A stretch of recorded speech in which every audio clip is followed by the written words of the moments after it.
안녕하세요. 오늘은 사경의 말씀 여섯 번째, 세천사의 기별에 관한 재림교회의 중심적 입장이라는 제목으로 말씀을 살펴보겠습니다. 세천사의 기별은 재림교회가 세상에 전해야 할 기별과 사명이죠. 계시록 14장 6절로부터 13절까지, 12절까지 말씀하고 있습니다. 자, 또 보니 다른 천사가 공중에 날아가는데 땅에 거주하는 자들, 곧 모든 민족과 종족과 방언과 백성에게 전할 영원한 복음을 가졌더라. 그가 큰 성으로 이르되 두려워하며 그에게 영광을 돌리라. 이는 그의 심판의 시간이 이르렀음이니 하늘과 땅과 바다와 물들의 근원을 만드신 이를 경배하라 하더라. 또 다른 천사 곧 둘째가 그들을 따라 말하되 무너졌도다 무너졌도다 큰 성 바벨론이여 모든 나라에게 음행으로 말미암아 진노의 포도주를 먹이던 자로다 하더라. 또 다른 천사 곧 그 뒤를 따라 큰 음성으로 이르되 만일 누구든지 짐승과 그의 우상에게 경배하고 이마에나 손에 표를 받으면 그도 하나님의 진노의 포도주를 마시리니 그 진노의 잔에 섞인 것이 없이 부은 포도주라. 거룩한 천사들 앞과 어린 양 앞에서 불과 유황으로 고난을 받으리니 그 고난의 연기가 세세토록 올라가리로다. 짐승과 그의 우상에게 경배하고 그의 이름의 표를 받는 자는 누구든지 밤낮 쉼을 얻지 못하리라 하더라.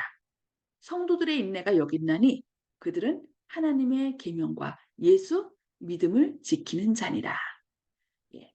세천사의 기별을 하나님께서 우리에게 이렇게 주셨는데 이 세천사의 기별이 어떻게 재림교회 안에서 역사적으로 성취되었고 될 것인지 하나씩 살펴보겠습니다. 다서전 429쪽에 보면은 아무도 이 천사들의 음성을 들을 수 없는데 이들은 온 우주와 조화되어 일하는 하나님의 백성을 대표하는 상징이기 때문이다라고 얘기했습니다. 세 천사의 기별 가운데 보니까 천사가 공중에 날아가고 큰 음성으로 들린다고 했는데 이 실제로 우리가 이 천사의 음성을 들을 수 없다는 거예요. 왜냐하면은 그들은 누구라고요? 하나님의 백성을 대표한다라고 얘기를 했어요. 그래서 하나님의 영으로 깨우침을 받고 진리를 통하여 거룩하게 된 남녀들이 이 세 기별을 차례대로 선포하고 있다. 그러니까 저와 여러분이 바로 누구예요? 새 천사들입니다. 하나님의 성령으로 깨우침을 받고 진리를 깨달은 사람들, 그리하여 거룩하게 된 남녀들이 이 마지막 때 하나님의 기별을 전할 천사들이라는 거 꼭 기억하시기 바랍니다. 그러면은 또 이 기별들은요, 지상 역사에 마지막 세대에 살고 있는 사람들과 직접적으로 관련됩니다. 새 천사의 기별이 어떻게 적용되고 있는지 계속하여 살펴보겠습니다. 천사의 기별인데요. 쭉 보니까 이것은 영원한 복음이라고 그랬어요. 그런데 그 천사가 말하기를 하나님 두려워하며 그에게 영광을 돌리라. 이는 그의 심판의 시간이 이르렀음이니 하늘과 땅과 바다와 물들의 근원을 만드신 이를 경배하라 하더라. 예. 이 첫째 천사의 기별은 언제 성취됐냐면은 윌리엄 밀러가 2300주야를 연구하고 재림운동을 시작했잖아요.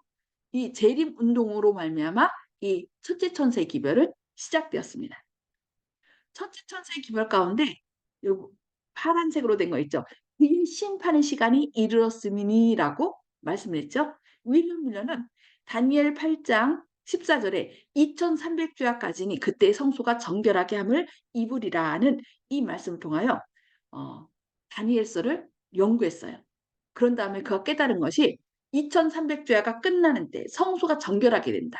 그래서 2300주야를 연구해 보니 그 시작점이 BC 457년 예루살렘 중건령이었고 2300년을 계산했더니 처음에는 1843년이라고 했어요. 왜냐하면 영년으로 계산해서 그 양쪽에 마이너스에서 왔다가 플러스로 갈 때. 근데 그런 해는 없잖아요. 그러니까 나중에 그것을 잘못된 것을 발견해내고 1년을 더해서 1844년에 성소가 정결하게 되는 것은 성소를 이 지구로 생각을 했어요. 그러니까 지구가 정결하게 되려면 어떻게 돼요? 예수님께서 재림하시는 길밖에 없다고 생각한 거죠. 그래서 2300주야까지는 그때의 성수가 정결하게 되리라 그랬으니까 이 지구인 성수가 정결하게 되려면은 예수님이 재림하시는 것이라고 생각해서 날짜까지 1844년 10월 22일 날 예수님이 재림하신다라고 이제 선포한 거죠. 그래서 결국은 이 날짜는 그러니까 날짜는 정확히 맞는데 사건이 잘못됐죠. 사건은 뭐예요? 예수님이 재림하시는 사건이 아니라 지성소로 들어가셔서 조사하는 심판. 그래서 여기 그의 심판의 시간이 이르렀음이니 첫째 천사의 기별이 이 윌리엄 밀러의 재림 운동으로 시작된 것입니다. 그러면 둘째 천사의 기별은 어떻게 됐을까요? 여기 또 다른 천사 곧 둘째가 그들을 따라 말하되 무너졌도다 무너졌도다 큰 성 바벨론이요 모든 나라에게 그의 음행으로 말미암아 진노의 포도주를 먹이던 자로다 하더라. 그래서 이 재림 운동을 하는 많은 사람들이 그 기존 교회 기독교회에게 이 재림 기별을 전했습니다. 그런데 많은 그 성도들은 그러니까 성령으로 기도하면서 하나님을 사랑한 사람들은 그 기별을 받아들였는데 안타깝게도 목사님과 지도자들이 그 말씀을 받아들이지 않았어요. 왜 그랬을까요? 이 당시 재림 사상은 예수님이 자신들이 이 세상에서 1000년 동안 왕으로 탄 다음에 예수님이 재림할 것이라고 믿었어요. 그 당시는 노예도 부렸고 그런 시대인데 이 세상에서 누릴 거 다 누린 다음에 예수님께서 오신다는 거예요. 근데 예수님이 곧 오신다는 이 윌리엄 밀러가 전파하자 어떻게 했어요? 안 들은 거예요. 그래서 찰스 피침이 여러 몇 사람의 그 지도자들이 이 큰 성 바벨론, 이 하나님의 말씀을 거절하는 예수님께서 곧 재림하신다는 이 놀라운 기별을 거절하는 이 사람들에게 바벨론이라고 생각하고 빨리 바벨론에 있는 사람들로 하여금 나오라고 기별을 전했던 것입니다. 그것을 둘째 천사의 기별로 이해해 왔습니다. 재림운동과 실망, 그리고 그 원인에 대해서 살펴보겠습니다. 조금 아까 얘기했듯이 윌리엄 밀러가 처음 말씀을 전했을 때는 많은 사람들이 예수님이 곧 재림하신다라고 생각하고서 이 재림운동에 가담을 했습니다. 그런데 이 윌리엄 밀러가 실수한 것이 뭐라고요? 이 성소를 지구로 생각했기 때문에 예수님이 이 땅으로 재림하실 것이라고 한 거예요. 그런데 그가 정한 그 2300주야의 그 기간은 정확했습니다. 1844년 10월 22일. 그러나 그 일어났던 사건, 예수님이 이 땅에 오시는 것이 아니라 뭐였어요? 하늘 지성소로 들어가신 거였죠. 그러나 어떻게 했어요? 사람들이 처음에 이 기별을 받았을 때는 너무 기뻤지만 나중에는 어떻게 했어요? 어, 계시록 10장에 예언된 대로 입에서는 너무나 달았지만 배에서는 쓰게 되는 경험을 겪게 된 것입니다. 그래서 그날 그들은 예수님이 재림하신다는 생각에 뭐 빚진 사람들도 다 빚 탕감해주고 집도 팔아버리고 그냥 잘못한 사람 서로 용서하고 용서를 빌고 회개했습니다. 그리고 그날 기다렸어요. 근데 예수님이 오셨나요? 안 오셨어요. 오히려 조롱하던 많은 사람들이 혹시나 오시면 어떡하지 하면서 하나님을 믿지 않던 사람들이 어떻게 했을까요? 그들이 그날 예수님 오시지 않자 막 조롱하기 시작한 거죠. 야, 니네 하늘나라 간다고 그랬잖아. 근데 왜 여기 있어? 그러면서 막 조롱하고 아주 멸시한 거죠.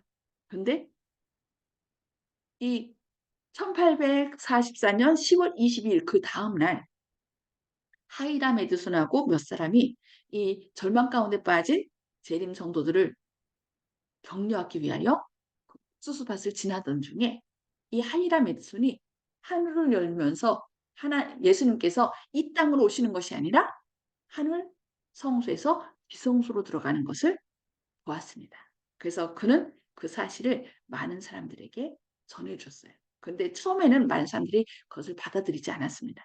그러나 어떻게 했냐면은 나중에 다시 그들이 성경을 보고 기도하면서 분명히 2300자는 확실한데 어떻게 된 것이냐 하면서 그들이 성경을 연구하는 중에 예수님께서 이 땅에 오신 것이 아니라 하늘 지성소로 들어가셨다는 사실을 성경 연구를 통하여 배우게 된 것입니다. 그래서 예수님이 그날 오시지 않음으로 인하여 많은 사람들이 실망하여서 다시 원교회로 다시 돌아가게 됐습니다. 그러나 하나님의 말씀이 분명하다는 것을 깨달은 많은 사람들이 어떻게 있을까요? 많은 사람이 아니라 남은 무리죠. 이때는 진짜 소수였어요. 소수들이 모여서 분명 하나님의 말씀은 맞는데 이 다니엘서의 예언은 확실히 맞는데 무엇이 잘못됐는지 그들이 기도하면서 회개하면서 성령의 인도를 구하면서 그 아까 얘기한 예수님께서 이 땅에 오신 것이 아니라 하늘 지성소로 가셨다는 성소 기별도 깨닫게 되고 또 하나하나 이렇게 말씀들을 그들이 좀 깨닫지 못했던 것들을 깨닫게 됩니다. 그때 또 무엇을 깨닫냐면은 르첼이라는 그 제7일 침례교도 어떤 부인이 있었어요. 그 사람이 와서 전했습니다. 당신들 하나님 말씀대로 한다고 하지 않았느냐? 그렇다면 안식일을 지켜라. 우리 안식일, 우리가 지키는 이 일요일이 안식일 아니냐?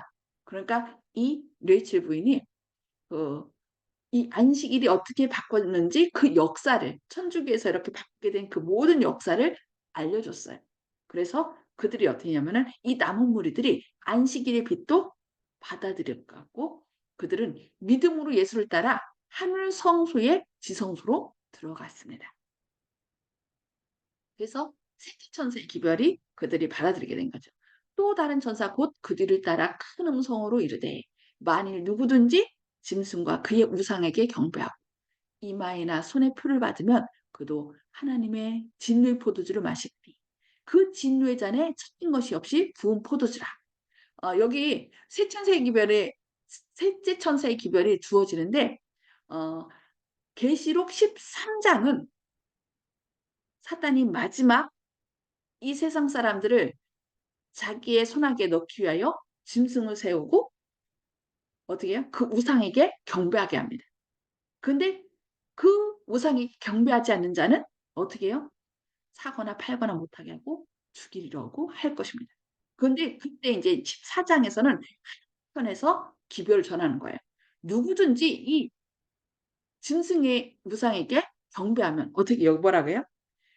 짐승과 그의 우상에게 경배하고 이마에나 손에 표를 받으면 그도 하나님의 진리의 포도주를 마시리니 그 진리의 잔에 섞인 것이 없이 부은 포도주라. 거룩한 천사들 앞과 어린 양 앞에서 불과 유황으로 고난을 받으리니 그 고난의 연기가 세세토록 올라가리로다라고 얘기합니다. 그러면서 짐승과 그의 우상에게 경배하고 그의 이름표를 받는 자는 누구든지 밤낮 쉼을 얻지 못하리라 하더라. 그러면서 성도들의 인내가 여기 있나니 그들은 하나님의 계명과 예수에 대한 믿음을 지키는 자니라고 말씀하고 있는 것입니다. 그래서 이 첫째 천사, 둘째 천사, 셋째 천사의 기별은 우리가 사단을 따르지 않고 이 마지막 시대에 온전히 하나님을 따르도록 인내로 얘기했죠. 성도들의 인내. 인내는 어떻게 하는 거예요? 참는 거죠. 왜냐하면 하나님을 따르기 때문에 핍박을 받고 어려움을 겪기 때문입니다. 그래서 여기 그들은 하나님의 계명과 예수에 대한 믿음을 지키는 자니라고 말씀하고 있습니다. 그래서 제7일 안식일 예수재림교회는 마침내 1860년에 건강기별을 받음으로 1860년에 이 제7일 이제 이 교회가 시작된 것입니다. 그래서 1880년대에는 믿음으로 말미암는 칭의에 대한 더 분명한 이해를 얻게 됨으로써 셋째 천사의 기별에 대한 이해를 더 넓혔습니다.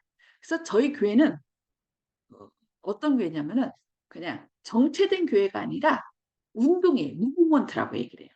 여기 1858년에 받은 그녀의 베이징 투 게시에 나오는 상징적 묘사는 현대 진리라는 견고하고 요동함 없는 플랫폼으로 어, 백성들을 인도하는 새 계단으로 이 새 기별을 묘사했다라고 얘기를 해요. 그래서 이 마지막 시대에 저희가 어, 뭘 받, 저기 새벽 기도회에서 각시대 지행투를 읽고 함께 말씀 나눴잖아요. 그 말씀 통해요. 이 마지막 시대에 어떻게 될 일인지 앞으로 어떤 일들이 일어날 것인지 쫙 알려주고 하나님의 인도를 따르는 사람들이 이 세 기별을 밝히 전할 것까지 묘사한 것입니다. 화이트는 그 플랫폼으로 올라간 두 부류의 사람들을 묘사합니다.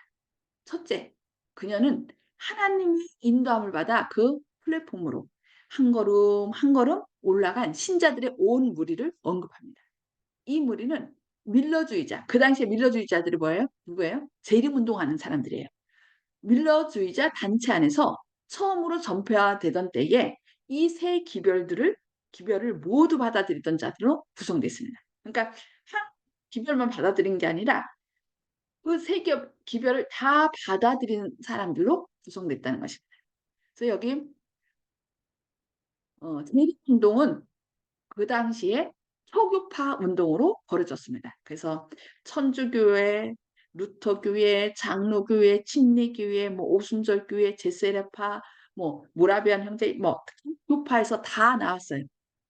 정말 예수님께서 재림하실 때가 가깝다는 것을 믿고 그래서 그들이 함께 기도하면서 연구할 때 그 각 교파에서 나왔기 때문에 카톨릭 교회 같은 경우는 우리는 예수님을 사랑한다고 하는 사람들은 그 사랑, 선행을 베풀어야 된다. 그리고 하나님은 성부, 성자, 성령, 삼위일체 하나님이다. 그러면 성경 공부하고서 그걸 받아들이는 거죠. 루터교에서는 믿음으로, 성령으로 우리가 살아야 됩니다. 그러니까 맞아요. 믿음으로 구원받는 거 맞습니다. 받아들이죠. 장로교에서는 율법을 강조했습니다. 장로제도와 율법. 왜냐하면 이 마지막 때 하나님의 계명과 예수 믿음을 지킨 자라고 했잖아요. 받아들이고 침례교회의 침례와 이렇게 물에 담그는 침례지 이렇게 세례가 아니다. 그거 잘못됐다. 세중 예식을 해야 된다. 그럼 예, 알겠습니다. 뭐 성경적으로 해야 되니까 그것도 받아들이고요. 제7일 침례교회에서는 그 아까 레첼 그 부인으로부터 안식일에 대해서 배웠습니다. 그 다음에 제세례파에서는 정치와 교회는 종교는 분리돼야 된다. 그리고 실제적인 부활에 대한 것을 받아들였습니다. 그리고 청교도들의 경건한 신앙을 받아들이고 모라비안 형제에서는 세계적으로 복음을 전파해야 된다라고 얘기했어요. 그래서 그 모든 성경적인 것, 이 교파들은 주장하고 다른 것을 안 받아들였었거든요. 그러나 이제는 그들이 초부파적으로 말씀을 전했기 때문에 전에 그 함께 세리운동을 하면서 모인 사람들이라 이제 그럼 우리가 네 교회 내 교회 하지 말고 말씀으로 한번 하나 되어 봅시다 하면서 기도하면서 성경 연구를 하면서 이렇게 천주교에서 파묻혔던 진리들, 훼손된 진리들을 하나하나 회복돼서 결국 제7의 안식일 예수 재림교회가 태동하게 된 것입니다. 그래서 화이보이는 얘기합니다. 그들은 믿음으로 예수를 따라 하늘 성수로 들어갔다. 하늘 성소는 어떻게 하늘 성소 그전에는 하늘 성소를 생각하지 않았어요. 이 예수님께서 그러니까 천주교에서 미사를 드림으로 사람들이 하늘에서 예수님께서 우리의 죄를 단번에 해결하시고 하늘 성소로 들어가신 예수님을 보지 못하게 했습니다. 그리고 실제로 신부들이 뭐래요? 보혜성사를 통하여 사람들의 죄를 용서했잖아요. 그래서 하늘에서 우리의 죄를 용서하시는 예수님을 보지 못했어요. 그러나 이때 이 2300조에 대한 연구와 또 하나님께 성수정결은 결국 조사심판과 관계 있다는 것을 알면서 히브리서 이 지구의 모든 성수제도는 한 성소제도의 모형인 것을 깨닫고 그들이 믿음으로 예수님을 따라 하늘 성소 그래서 지성소까지 들어가신 예수님을 같이 따라 들어가게 된 것입니다. 나에게 이 기별들은 몸을 지탱해주는 닻으로 표현되었다. 또 개인들이 그것들을 이해하고 받아들이면 사탄의 많은 기만으로부터 보호받을 수 있다라고 얘기하고 있습니다. 그리고 1892년 그녀는 이렇게 진술했습니다. 첫째, 둘째, 셋째 천사의 기별은 모두 어떻게 연결돼 있다. 왜냐하면 계시록 14장 8절에 묘사된 둘째 천사에 의해 주어진 바로 그 기별이 둘째 천사 뭐예요? 무너졌도다 무너졌도다 큰 성 바벨론이여라고 얘기를 하잖아요. 그런데 계시록 18장 1절 5절에 보면은 내 백성아 이 무너지는 그 바벨론에 있지 말고 빨리 나와라 하고 성으로 되풀이되기 때문입니다. 그리고 이 천사의 기별은 결합되어 세상에 그 삼중 기별을 전해야 된다라고 말씀하고 있습니다.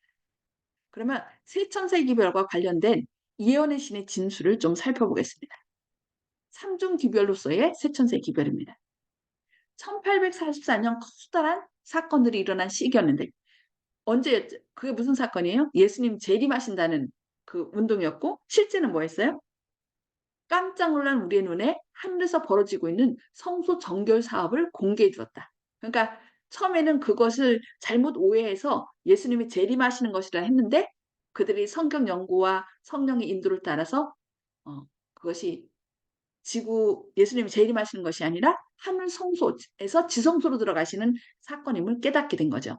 그것은 지상의 하나님의 백성들 그리고 하나님의 계명과 예수 믿음이라고 쓰여진 깃발을 휘날리는 첫째와 둘째 그리고 셋째 천사의 기별과 결정적인 관계를 가지고 있는 것이었다라고 마지막 날 사건 44쪽에서 얘기합니다. 그리고 이 마지막 때에 첫째와 둘째, 셋째 천사의 기별을 충분히 이해하는 것이 우리의 의무이다. 이 사탄이 계시록 13장에서 짐승을 세우고 짐승의 우상을 세워서 막 강제적으로 하는 것처럼 하나님은 강제가 아니라 우리에게 마지막 사명 주셨어요. 첫째 천사와 둘째, 셋째 천사의 기별을 전하도록. 그래서 우리가 어떻게 해야 돼요? 이 기별을 충분히 이해하는 것이 우리의 의무라고 했습니다. 그래서 우리의 모든 거래는 하나님의 말씀과 일치해서 살아가야 된다라고 얘기하는 것이죠. 자, 현대 진리. 세 천사의 기별 전체를 포괄하는 것으로서의 셋째 천사의 기별을 살펴보겠습니다. 둘째 천사의 기별을 내포하고 있는 셋째 천사의 기별은 이 시대를 위한 기별이라고 얘기합니다. 우리는 하나님의 계명과 예수 믿음이라고 기록된 깃발을 가지고 어떻게 해요? 높이 들어야 된다라고 얘기하고 있습니다. 처음 품었던 확신을 끝까지 붙잡는 사람들은 셋째 천사의 기별이 큰 능력으로 전파되는 동안 전적으로 각성할 것이다. 그 큰 외침의 기간 동안에 교회는 보교하신 주님의 섭리에 의해 중재 아래 구원의 지식을 매우 풍성히 전파하여 모든 도시와 마을에 빛이 전달되게 될 것이다. 세상은 구원의 지식으로 충만해질 것이며 도처에서 현대 진리의 빛이 번쩍일 것이라고 얘기하고 있습니다. 그러면 셋째 천사의 그 기별의 중심이 무엇인가? 칭의 기별이라고 얘기합니다. 지난 시간에 저희가 이거 새벽 아니 기도회 그 시간 중에 칭에 대해서 배웠죠. 칭의 기별이 무엇인가? 믿음으로 말미암은 기별은 칭의 기별이다 얘기했죠. 그래서 계시 가운데서 요한은 주의 오심을 기다리면서 진리를 찾는 주의 백성들을 보았습니다. 하나님의 성전이 그의 백성들에게 공개되었을 때 법궤 속에 있는 하나님의 율법의 빛이 비쳐나갔습니다.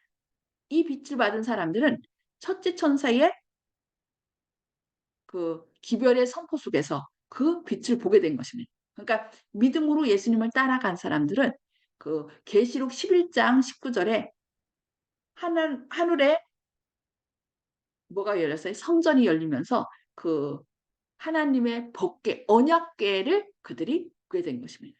그 언약궤 속에 뭐 얘기가 나올까요? 언약궤는 십계명이 들어있죠. 그래서 세 천사의 기별 가운데는 안식일 진리를 소개하여야 할 사명이 포함되어 있다. 이 기별 속에 있는 다른 진리들과 함께 이 안식일 진리를 전하되 주목하여야 할 가장 위대한 중심 인물이신 예수 그리스도를 빼놓아서는 안 된다. 예. 안식일 진리를 우리가 어, 일반 기독교인들 만나면 막 우리가 얘기를 해요. 안식일 지켜야 된다. 그래서 가끔 그들은 우리가 안식일 진리 얘기하면은 안식일 안 지키면 구원 못 받아? 그러면 니네는 안식일 지킴으로 구원 얻으니까 해로 구원 얻는 거야. 그러니까 너희는 율법주의자야. 이렇게 얘기를 합니다. 근데 우리가 안식일주의를 전할 때 예수 그리스도를 빼놓아서는 안 돼요. 이 안식일을 왜 지키라고 했을까요? 계시록 아니야 출애굽기의 그 10계명 가운데 20장 8절부터 11절에 보면은 이 안식일을 기억하여 거룩히 지키라고 했는데 무엇을 기억하라고 했냐면 예수님께서 우리의 주이심을 기억하라고 얘기를 했어요. 그 다음에 신명기 5장 15절에서는 예수님이 우리의 구원자이심을 기억하라고 한 것입니다. 그래서 이 안식일 기별을 전할 때 그리스도를 빼놓아서는 절대 안 됩니다. 그리스도를 빼놓으면은 그것이 율법주의자가 돼요. 그래서 긍휼과 진리가 서로 사귀고 공의와 화평이 입맞추는 곳은 바로 그리스도의 십자가입니다. 그래서 그 저희가 얘기했죠. 그 공의와 화평은 자비는 뭐라고요? 동전의 양면과 같다. 그래서 십자가에서 이 하나님의 사랑과 그 공의가 입맞춘 곳이에요. 그래서 하나님께서 우리를 사랑한 것처럼 우리도 다른 사람을 사랑하도록 우리에게 요청하고 있는 것입니다. 예수 믿음에 대해서는 이야기가 되었으나 이해되지는 못했다. 예수 믿음이 무엇인지 그냥 예수 믿사오니 이것이 믿음이 아니라는 거예요. 예수 믿음 천당, 예수 천당 세상사의 기별에 속한 그 기별이 예수 믿음을 구성하는가? 여기 보니까 우리를 충분히 완전히 전체적으로 구원할 수 있는 그리스도의 능력에 대한 믿음이 예수 믿음이다. 믿음이 뭐라고요? 예수님이 어떤 분인지 믿는 거예요. 예수님은 우리를 창조하실 뿐만 아니라 우리를 구원하신 분이죠. 우리의 어, 뭐가 되셔요? 지혜와 의로움과 거룩함과 구원함이 되신 분이 바로 예수님이에요. 그래서 우리 안에 역사실 죄 가운데서 우리를 구원하실 뿐만 아니라 우리 안에 역사하셔서 죄로 인하여 훼손된 하나님의 형상을 회복하는 것. 그게 예수님이에요. 그래서 우리는 그 능력이 없지만 예수님은 우리 안에 역사하셔서 주인이 되셔서 죄를 이기고 우리를 승리하게 하신다는 것을 믿는 거예요. 예수님이 우리를 구원하실 수 있는 넉넉한 믿음이 능력이 된다는 것을 믿는 것이 바로 예수 믿음이라는 것입니다. 그래서 우리는 갈바리 십자가를 바라보며 세상을 향해 전파해야 합니다. 보라, 세상 죄를 지고 가는 하나님의 어린 양이로다. 이것이 세상 사람들에게 전해줘야 돼요. 그들이 때로는 질병으로 인하여 고통 가운데 있고 어떤 사람은 죄 지은 것 때문에 고통 가운데 있어요. 그리고 어떤 사람은 다른 사람이 자기를 막 괴롭게 한 것 때문에 고통 가운데 있어요. 이 사람들에게 이 죄의 문제뿐만 아니라 질병의 문제, 우리의 모든 짐을 지고 가시는 예수님, 하나님의 어린 양이신 예수님을 제시해야 된다는 것입니다. 우리는 인간의 목소리로 천사의 기별을 선포해야 합니다. 그것은 능력과 영광으로 세상에 전파되어야 한다고 화이트석에서 말하고 있습니다. 천사의 기별은 넷째 계명의 안식일에 대한 증거를 요구하며 이 진리는 온 세상 사람들에게 전파되어야 한다. 그러나 매력의 가장 큰 핵심이 되시는 예수 그리스도를 셋째 천사의 기별에서 제외해서는 안 된다라고 얘기합니다. 셋째 천사의 기별은 아까 얘기했듯이 짐승의 표를 받지 말라는 거예요. 그러니까 계시록 13장에서는 사단이 짐승의 우상을 세우고 거기에 경배하지 않는 사람은 어떻게 해요? 다 죽이라고 하는 거죠. 그러니까 손에나 이마에 표를 찍게 하고 그 표를 받지 않으면 죽이려고 합니다. 사단은 모방이 명수거든요. 그러니까 안식일이 하나님의 인이라고 얘기를 하나님의 인이에요. 우리가 하나님의 백성인지 누구 백성인지 알려주는 것이 안식이래요. 그러니까 사단도 어떻게 한 거예요? 일요일을 통하여 표를 찍고 경제적으로, 종합적으로. 그래서 이 천세기별은 뭐라고요? 그 짐승의 표를 받지 말라고 하는 거예요. 그러려면 어떻게 돼요? 우리가 하나님의 따라서 이 천도 내주고 이 안식일이 하나님의 그 내가 하나님 백성이라는 것을 알려주는 그 인이 되는 것을 꼭 기억해야 되겠습니다. 그래서 이 안식일 하나님에게 온전히 속한 사람, 하나님의 품성을 회복한 사람은 그 짐승에게 경배하지도 않고 표를 받지 않을 것입니다. 그 일의 모든 중심이 누구라는 거예요? 예수님께서 그 일을 하신다는 거를 기억해야 되겠습니다. 그러면은 요한계시록 18장 기별과 세천세 기별의 관계를 좀 살펴보겠습니다. 요한계시록 18장에 예언된 대로 셋째 천사의 기별은 짐승과 그 우상에 대하여 최후의 경고를 전하는 자들에 의해 능력으로 선포되어야 한다. 우리는 우리에게 능력 달라고 기도해야 돼. 그러니까 우리 하는 게 아니라 여기 보니까 계시록 18장에 한 천사가 있는데 다른 천사가 권세를 갖고 내려왔다 그랬어요. 그러면서 그의 영광으로 환해진다. 여기서 다른 천사는 누구냐면은 바로 예수님입니다. 예수님이 능력으로 우리에게 옷 입혀 주시다는 거. 그래서 예수님의 그 복음의 핵심은 뭐라고 그랬어요? 하나님의 능력, 그러니까 잃어버림 받은 하나님의 형상을 회복하는 것이 복음의 진수예요. 그 일을 누가 하신다고요? 예수님이 우리 안에 잃어버림 받은 하나님의 형상을 회복해요. 그게 하나님의 영광입니다. 그래서 우리가 하나님의 형상을 온전히 회복할 때, 하나님을 닮아갈 때, 이 땅은 많은 사람들이 우리를 통해서 하나님의 영광을 보게 될 것입니다. 그렇게 될 때 우리 바다를 덮은 같이 그분의 탁월한 영광으로 땅에는 하나님을 아는 지식이 가득하게 될 것입니다. 그래서 요한계시록 18장 전체를 보면 무너진 바벨론은 주님께서 첫째와 둘째와 셋째 천사의 기별 가운데 주신 병고의 기별들을 받아들이지 않으려고 하는 교회들을 의미한 것을 알 수 있습니다. 결국 무너진 바벨론은 뭐예요? 바벨탑은 의미가 뭡니까? 하나님께서 그들을 구원하겠다는 그 방법을 거절하고 자신의 능력으로, 자신의 행위로 구원 얻고자 하는 것이 바벨탑입니다. 그래서 그런 바벨탑은 결국 하나님, 예수님의 그 우리의 구원자 되신 예수님께 기초되지 않았기 때문에 다 무너져요. 그래서 우리는 어떻게 돼요? 이 계시록 18장의 기별을 분명하고 뚜렷하게 밝혀야 하는 것입니다.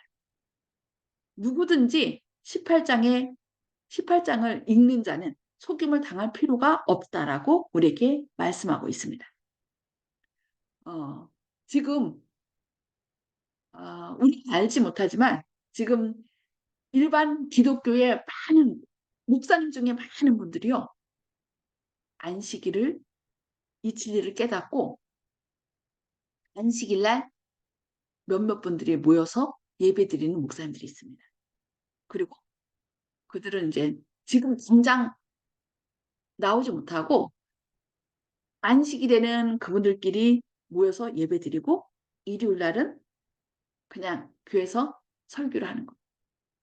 그분들이 머지않아 이제 늦은 성령이 부어질 때 우리 안으로 나올 것입니다. 바벨론에서 무너지는 바벨론에서 나올 것입니다. 그때 우리 안에 준비되지 않은 사람은 다 어떻게 됐어요? 훌렁 떠내려갈 것입니다. 우리는 이 마지막 주님께서 우리에게 주신 이 기별, 정말 오직 구원자는 예수님밖에 없음을 기억하고서 하나님께 더 가까이 나가는 저와 여러분 되기를 바라면서 오늘 말씀은 여기까지 마치도록 하겠습니다. 잠깐 기도하겠습니다. 그리고